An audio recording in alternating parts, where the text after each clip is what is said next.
Afsuski do'stlar, mana 5 kun harakat qildik va iloji bo'lmadi. To'g'risi do'stlar, vizasi chiqmadi.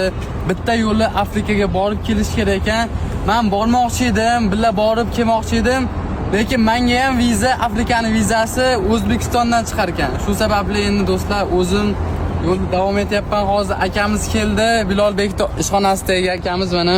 Hammaga assalomu alaykum. Do'stlar, Bilolbek. Xursand inshaalloh do'stim. Do'stlar, yaxshi bola musulmon dinini mana qabul qildi. Aytayaptiki, uyda xotinim bor deyapti, Abu Dabida, uni ham musulmon qilaman borib deyapti. Inshaalloh do'stim. Davay. Ko'rishamiz. Sog' bo'lasizlar aka. Inshaalloh. Do'stlar, bu yog'i qaranglar, Riyadga qarab ketyapman. Riyadda bilasizlar, Cristiano Ronaldo yashaydi. Shu tarafdan o'tib ketaman ekan, Al Nasr tarafdan. Inshaalloh do'stlar, kuzatib turinglar. Iloji bo'lmadi, to'g'risi do'stlar. Shuncha harakat qildim, mana ko'rdaring. Bilolbek. Bugun 12-oktyabr kechqurun, bugun 124-kunim.